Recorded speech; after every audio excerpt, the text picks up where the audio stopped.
Hello, welcome back. So, today we are going to talk again about the Enneagram, and today we're going to talk about type 2s. Type 2s are near and dear to my heart because I am a type 2. And what I love about type 2s is that they are altruistic and helpers, and actually that's the name that the Enneagram book, The Wisdom of the Enneagram,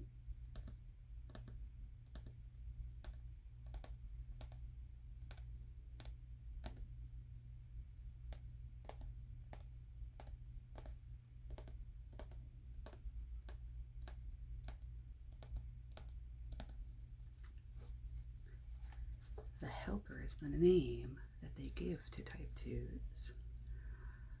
Those are some of the words, the pleaser, the enabler. So it kind of goes downhill from there, but the helper is really the word that we're going to focus on because that's kind of the healthy side of the type 2. And so let's go ahead and dive in. First, when we're looking at the type, we go through the quiz. So here's the quiz. Now remember, we scale it on a scale of 1 through 5. 1 is not at all true, 2 is seldom true, 3 is somewhat true, 4 is generally true, and 5 is very true. So, number 1, my genuine concern for others makes me become deeply involved with them, with their hopes, dreams, and needs. So that was my genuine concern for others makes me become deeply involved with them, with their hopes, their dreams, and their needs. And you want to mark it 1 through 5, which, is that not at all true, seldom true, somewhat true, generally true, very true. Okay. 2, it feels natural to be friendly. I strike up conversations easily, and I'm on a first name basis with everyone. Number 3, I have found that people respond warmly to me when I give some attention and encouragement. I have found that people respond warmly to me when I give them some attention and encouragement. Number 4, I cannot see a stray dog in the street without wanting to bring it home. I cannot see a stray dog in the street without wanting to bring it home.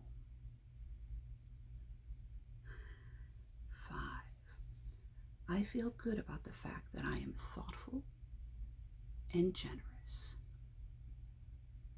Number 5 is I feel good about the fact that I am thoughtful and generous. So you want to mark it 1 through 5.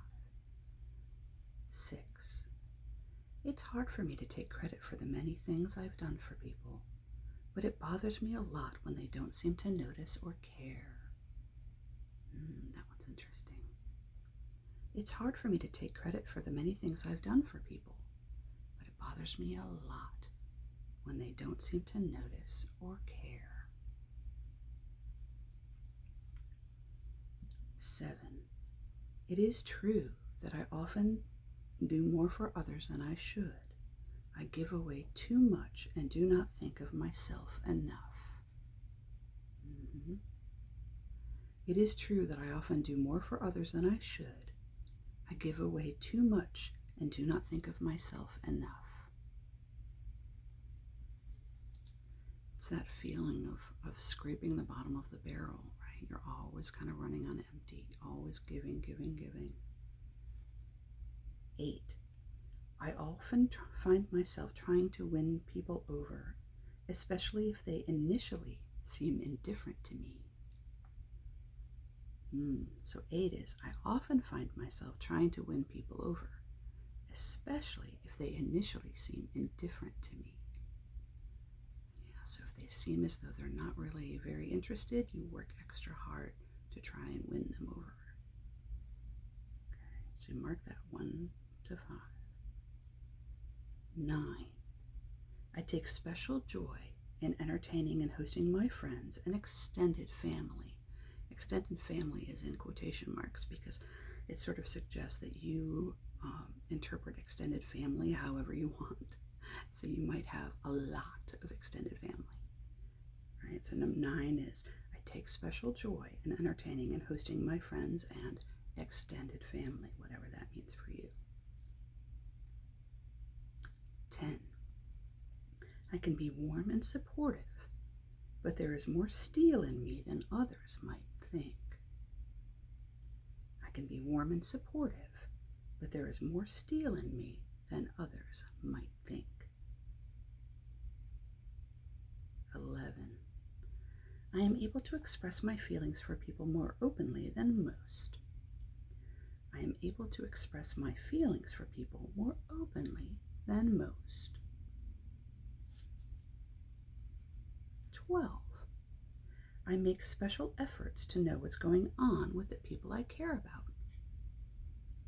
12. I make special efforts to know what's going on with the people I care about. 13. I see myself as something of a healer of broken hearts. I see myself as something of a healer of broken hearts. 14. My health and finances have frequently suffered because I have put others people's needs and interests before my own. 14 is, my health and finances have frequently suffered because I have put other people's needs and interests before my own. Go ahead and read that statement. And the last one, 15. I love to knock myself out to make people feel welcomed and appreciated. I love to knock myself out to make people feel welcomed and appreciated.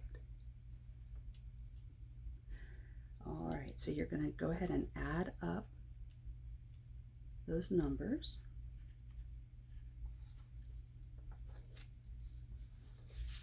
Now, if your numbers add up to a 15, 0 to 15, you're probably not a 2. 15 to 30, you're still probably not a type 2. If your number is somewhere between 30 and 45, you probably have type 2 issues. So you're sort of a little bit on the type 2 spectrum, or you had a parent who was a 2. So you might have type 2 tendencies, or you have a parent who's a type 2. If you have a score of 45 to 60, you most likely have a 2 component, so that's pretty strong. And 65 to 75, you are most likely a 2.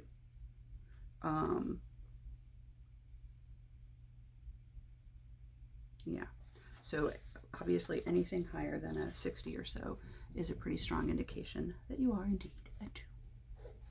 So now let's go ahead and look at some of the aspects of a 2 and what's involved with being a 2. One of the things that it says is that healthy 2s are the embodiment of the good parent that we all wish we had, right? A healthy 2 is supportive and loving and gives you wings and lets you go when you need to. So a really healthy 2 is there for you when you need them, gives you loving support and wonderful encouragement, but lets you go when you also need independence and when you need to go. And so that's the healthy 2. The trick is, the difficulty is that unhealthy 2s hold on too hard. They don't let you go. they don't necessarily let you become independent or have your own wings. And so that's the challenge, is that unhealthy twos, because of insecurities of their own, hold on too hard, and they won't necessarily give you the independence that you need. Okay? So,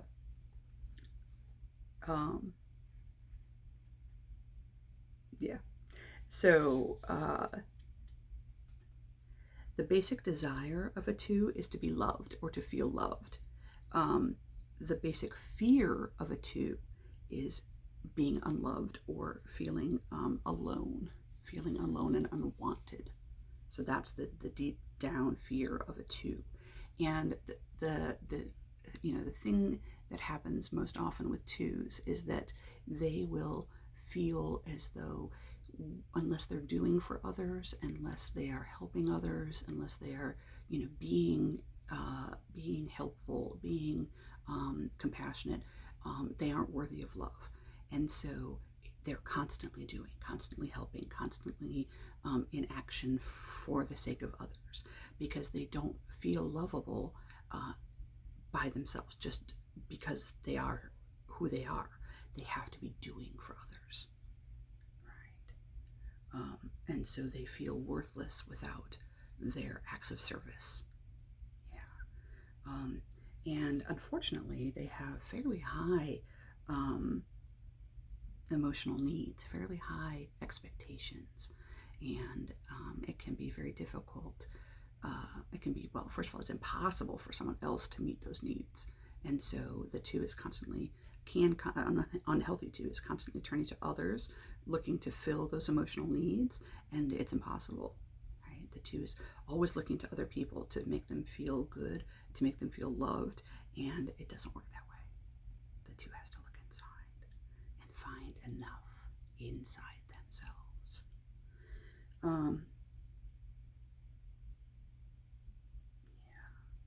It says, average to unhealthy twos seek validation of their worth by obeying their superego's demands to sacrifice themselves for others. They must always put others first and be loving and unselfish if they want to get love. The problem is that putting others first makes twos secretly angry and resentful, because they're always having to do to get love. They're always having to go and put forth the effort, always working for that love, when what they really need to do is stop and recognize that they are loved just for who they are, and not for what they do. But they don't believe that. They believe inside that they are worthless. That's a dangerous, sad cycle. They believe that acknowledging their own needs is a form of selfishness. A lot of times they won't do their self-care because they feel selfish and guilty if they do.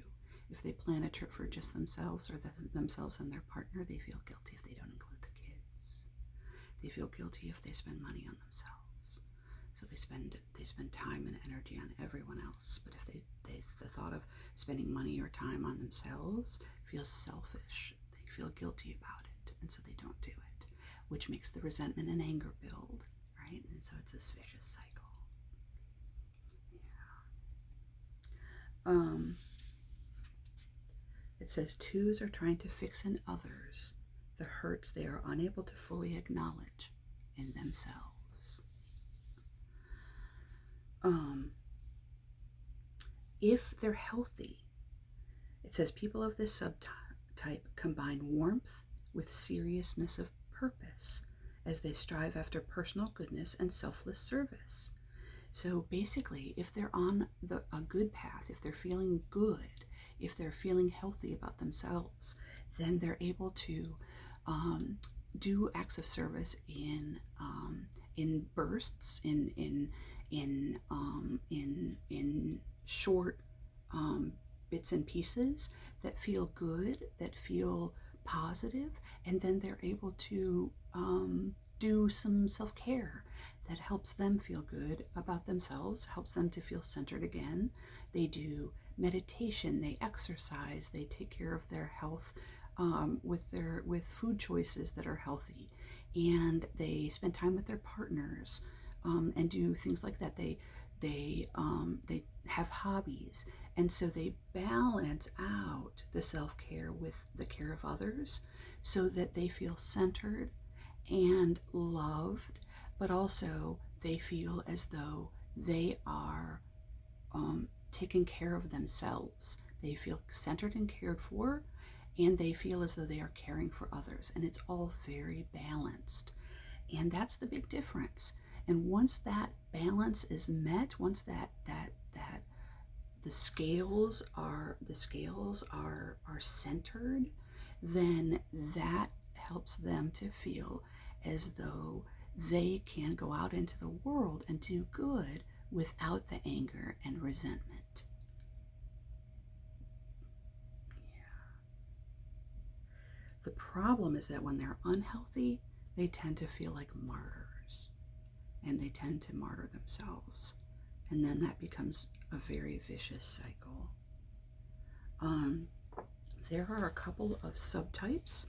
There is the wing subtype of the servant, and that is the type that really believes themselves to be of service to others only, that they have to do for others.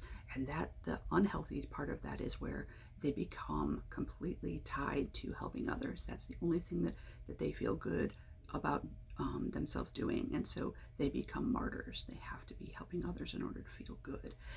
The other subtype is the hostess, or host or hostess, and this is when they have they're a little bit more like a 3, and the helping others, the servant, that's when they're a little bit closer to being like a 1. Remember, the 1 is the one that's the reformer. If they're a little bit more like the reformer, they're sort of helping shape the world. If they're a little bit more like a 3, if the 2 is kind of bleeding over more towards like a 3, that's when they're more like a host or a hostess, and they're a little bit, honestly, a little bit more like they have to like to have fun, and they tend to seek love through the creation of personal connection and making others feel good.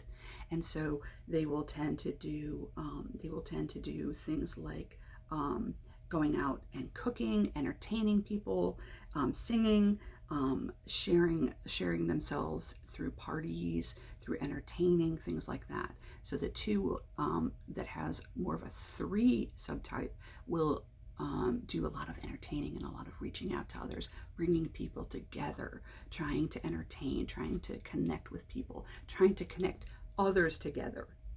And that's the 3 subtype. That's the host or hostess. One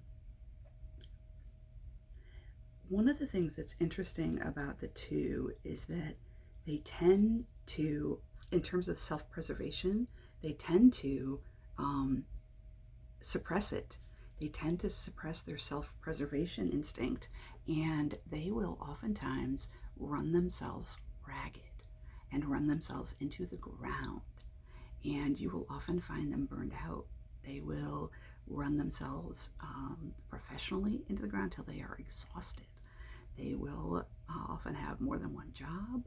They will be working themselves at all hours, burning the candle at both ends.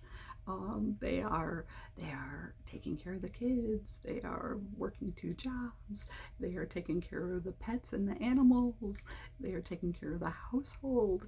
They're coordinating with the lawn guy. They're doing this. They're doing that. They're making sure that the pool's taken care of. They're making sure that this is taken care of. They're making sure that that's taken care of. Everything, and the cars, or the oil's getting changed, and the kids are getting seen by the dentist, and all of it. And so they often are run ragged. And so and what happens is that their anxiety goes up, and sometimes they turn to, it's difficult, they turn to secret vices, and they tend to get caught up into some negative things because they feel entitled. And this is where we can get into some really maladaptive coping mechanisms because they feel so entitled. It can be things like hiding food, hiding sex, gambling, things that they say, you know what, oh my gosh, if I don't use this, or opiates, things like that, if I don't use this thing, I am going to explode. And so because they're run so ragged, they turn to maladaptive, unfortunate coping skills that they will hide. They will use it secretly because they justify it by saying, oh my God, look at this life that I have. Look at all of my responsibilities. If I don't use this coping skill, I can't cope. And so it leads to really unfortunate consequences. So twos have to be very careful. Yeah. Another thing that is interesting is that they tend to have advice for people. I don't know what they're talking about. Shut up. Twos tend to be very much in the advice world. This is where I have to point the camera at myself. Twos tend to have a lot of advice for people. So they tend to be either in the world of spiritual, financial, or medical advice giving. So they tend to be people who are really good at leading others and giving others advice. And unfortunately, this can become an issue if they become enablers. And so you have to watch out, if you're a two, that you are, giving advice in ways that is helpful to others and not enabling. Because one of the things that twos can do in the unhealthy range is they can create dependency as a way of holding on to someone so that you are always feeling loved, right? So in an unhealthy range, if I'm in an unhealthy space, I will create dependency in others so that they are always coming back to me for more, so that I will always feel needed and loved. Rather than helping someone launch, rather than helping someone become more independent, rather than helping someone move on to their best life, I enable them, I encourage, not consciously, subconsciously, I encourage dependence. I encourage dependence because I want them to keep coming back, because it feeds a need that I have. And that need that I have is unhealthy, which encourages an unhealthy need in them to stay dependent. And we have to look at that. As our teens, for example, if we have teens in the house, right? Are we doing everything that we should be doing and need to be doing to help them transition into early adulthood? Are we helping them to move toward independence? Right? Are we allowing them the room they need to become independent young adults? Are we helping the people around us move toward their best lives? If we are type 2s, we have to keep an eye on that.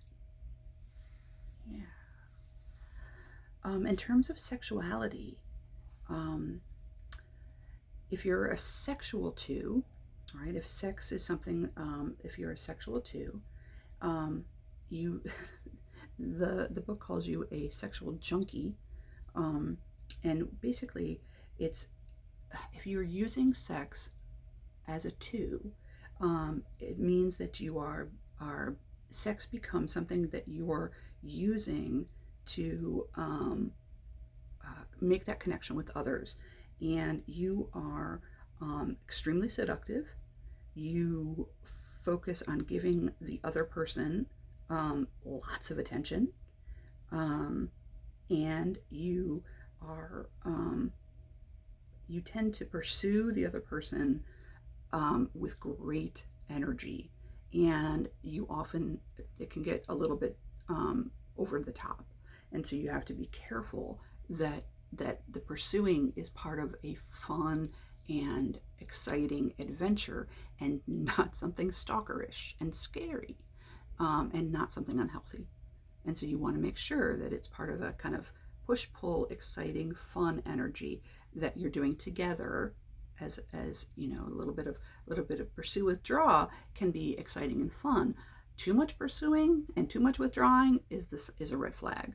And so you want to make sure that whatever little bit of pursue withdraw that you're doing in a relationship or in a courtship is healthy and fun, and not alarming and scary and, stalkerish. And one of the ways that you can tell is through the emotion of jealousy. If you're feeling jealousy, or you're feeling a lot of anxiety and a lot of worry about whether or not your partner is out cheating, that's a really good sign that you might want to go and talk to a professional about those feelings, because feelings of jealousy, especially early in a relationship, are usually a sign of baggage from early on, that from earlier on in your past, and needs to be addressed, and that's something that getting some therapy, getting some help with, it's priceless. You really can't move forward in a relationship, or at least it's really difficult to move forward in a relationship without some help. And that kind of jealousy doesn't really go well when it shows up early. It's really not something that just kind of resolves itself. It's usually something that needs some help working through. Yeah. All right.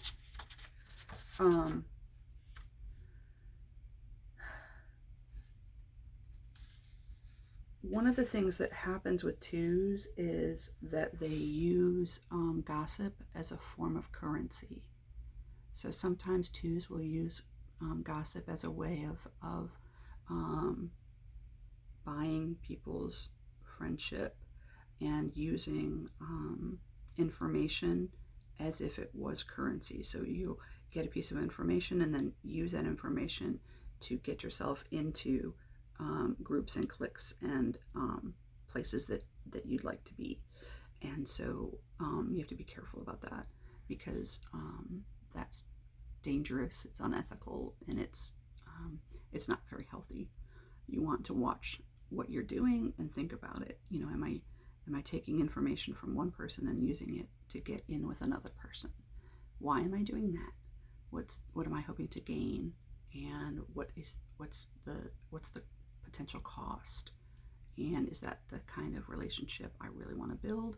And is this really how I want to be building my relationships? How would I feel if someone did this to me? And if you find yourself doing it frequently, then definitely you need to ask yourself, what kind of pattern is this, and why am I doing it? The difficulty is that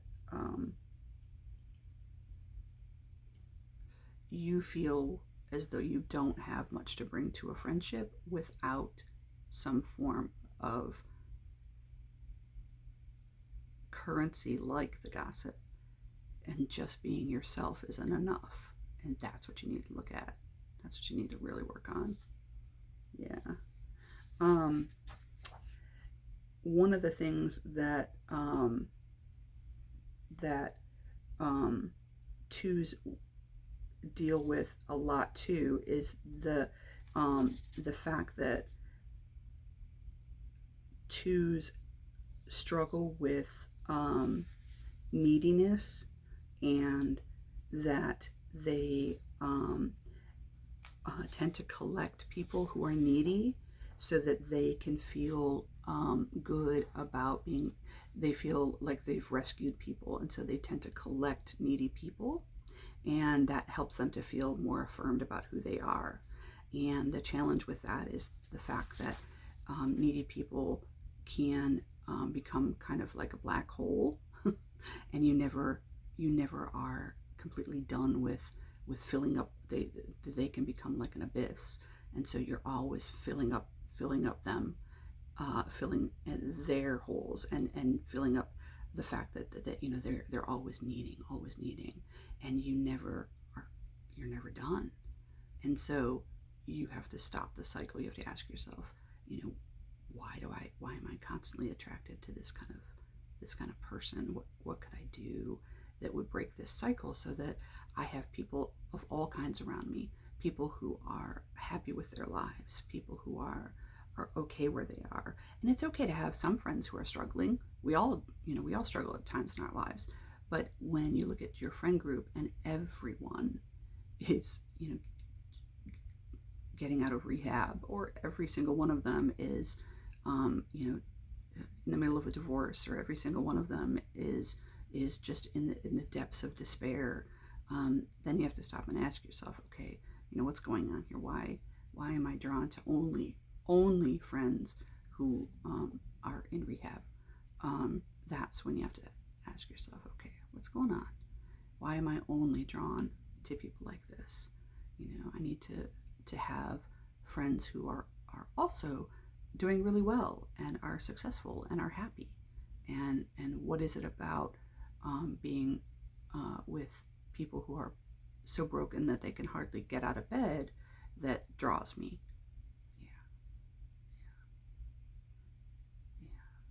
I need to have friends who are excited about life and who are doing great, and who can help kind of affirm me in the same way that I affirm other people.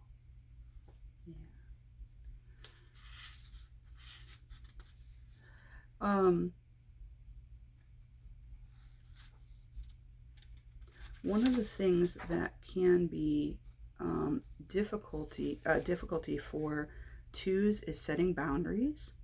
So you'll have to work very hard to start setting boundaries. You'll need to work on maintaining good boundaries. Say no when it's necessary, and work on distinguishing your own needs so that you can basically establish what your needs are and differentiate those needs from everyone else's, so that you have a clear understanding of what your needs are. What is your need, so that it's not just taking care of everyone else all the time. What are your needs? You have them. What are they? The other thing too is, what are your wants? What are your dreams? Do you have hobbies? And if not, why not? You need to get some hobbies, because it's not okay that your life only revolves around making money and taking care of the kids. It's not enough. Our souls and our hearts require, our psyches, they require us to learn and add fuel all the time for the rest of our lives. Not just when we're in second grade and cutting things out of construction paper. We need to be adding fuel to our creative selves for our whole lives. And so as twos, we struggle with the fact that we kind of give up that creative energy because we're so busy giving to others. And when I say hobby, I don't mean volunteering at the dog shelter. That's still you giving to others. Whatever hobby you have that counts for this has to be something that is 100% and completely yours and yours alone. Entirely and completely alone for you. It's not taking a bike ride with your children. That's close, though. That's close. Taking a bike ride by yourself might actually cut it. Taking long bike rides, that's close. Taking long walks, that's pretty good. Taking long baths where we put in the Lush bath bombs. Reading books that are trashy. Oh yes, now we're getting there. Taking a stained glass class, taking a pottery class, going and throwing hatchets at wooden targets, going camping, going surfing, taking a wood turning class, um, anything, everything, learning how to ride a horse, all these things that you would do for you, but only for you. Now taking time with your partner, that can be self-care, because that's helping to build the foundation of yourself and your partner, and that can be pretty darn good. I'll take it. All right, so that, my dears, is type 2, and we'll go over in the next video. We'll go over type 3s. Type 3s are fun. Type 3s are the achievers. They are the go-getters. Oh, they're fun go-getters. They are full of energy and full of achievement. The achievers. And so we'll talk about them next. All right. So thank you so much for stopping by. Please hit the subscribe button. That's always fun, and I appreciate it immensely. And I will see you soon. All right. Take care.